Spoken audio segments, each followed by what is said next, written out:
Hip-hop and drugs. These two words sparked decades of controversy.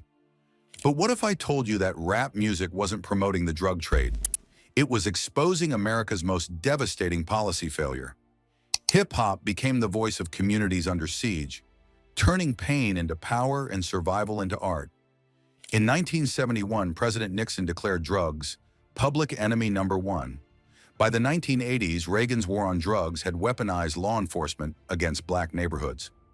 The Anti-Drug Abuse Act of 1986 created the notorious 100-to-1 sentencing disparity between crack and powder cocaine, a gap that specifically targeted communities of color. Police used driving while black as pretense for drug searches, creating skewed statistics that justified more aggressive enforcement. While politicians spoke about law and order, the streets were telling a different story. Enter hip-hop. Born in the South Bronx during this chaos, rap became what Chuck D called the Black CNN, delivering uncensored reports from the front lines. When mainstream media ignored police brutality and mass incarceration, rappers grabbed the microphone and refused to be silenced. NWA's Straight Outta Compton wasn't glorifying violence. It was documenting it. Their music served as direct reflection of the crack cocaine explosion and the war on drugs, which led to paramilitary-style policing in black and brown neighborhoods. Songs like Fuck on the Police captured the rage of young men facing constant harassment. Lyrics like, "Police think they have the authority to kill a minority," became unapologetic testimony against state violence. These weren't celebration anthems. They were survival testimonies from communities abandoned by traditional institutions. Tupac Shakur elevated this documentation to poetry. In Trapped, he rapped about constant police harassment. "I'm tired of being trapped in this vicious cycle. If one more cop harasses me, I just might go psycho." His posthumous hit Changes delivered a crushing critique. Instead of war on poverty, they got a war on drugs, so the police can bother me. Tupac understood that criminalizing addiction while ignoring root causes like poverty was a recipe for perpetual disaster. He also highlighted stark racial bias in the justice system. "I can't find a trace of equality," and "They let them white boys free, we be shocked as hell." This wasn't paranoia. It was accurate reporting of systematic inequality. Meanwhile, Nas was chronicling life in Queensbridge projects with journalistic precision. His album Illmatic offered what scholars call a harrowing account of the projects in the aftermath of a drug epidemic. Songs like NY State of Mind described a world where life is parallel to hell, but I must maintain. He explicitly stated his goal: to convey what the streets taste like, feel like, smell like. Nas portrayed drug dealing not as glamorous lifestyle choice, but as economic survival in environments where legitimate opportunities were systematically eliminated. Jay-Z brought the perspective of someone who lived both sides. His album Reasonable Doubt explored the complex economics of survival in abandoned communities. In Devils, he detailed how the drug trade corrupted relationships.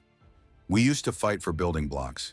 Now we fight for blocks with buildings that make a killin'." Jay-Z showed how the war on drugs created the very markets it claimed to destroy by criminalizing primary means of economic survival while providing no alternatives. The data backs up hip-hop's claims completely. Black Americans represent 62% of drug offenders in state prison, despite using drugs at similar rates as other groups. Black men face incarceration at 13 times the rate of white men for drug charges. By 1989, nearly 1 in 4 African American males aged 20 to 29 was either incarcerated or on probation. Academic research analyzing over 27,000 rap lyrics from 1971 to 2016 found they directly mirror social conditions like crime rates, poverty levels, and DEA arrests.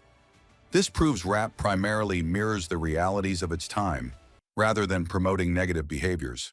Artists function as reporters of lived experience, providing ground-level perspectives often missing from official statistics. Modern artists continue this tradition with deeper psychological analysis. Kendrick Lamar's Good Kid, MAAD City functions as trauma therapy, exploring how drugs became escapism from systemic oppression. His acronym MAAD stands for My Angels on Angel Dust, explaining his personal choice to avoid substances after witnessing their destructive impact. Hip-hop also adapted ancient healing practices into formal therapy. Hip-hop therapy now helps communities process collective trauma through rhythm and rhyme. The culture politicians once blamed for society's problems became a solution for mental health recovery. Today's artists refuse to stay silent about ongoing injustice. Despite reforms like the Fair Sentencing Act of 2010, mass incarceration and racial profiling persist. Contemporary artists continue demanding systemic change, transforming pain into platforms and using global reach to demand accountability. From the crack era to the charts, hip-hop never stopped talking truth to power. The question isn't whether rap caused problems, it's whether we're finally ready to listen to the solutions these artists have been offering for decades. What do you think? Has hip-hop been society's conscience all along? Drop your thoughts below, hit that like button, and subscribe for more deep dives into music and culture.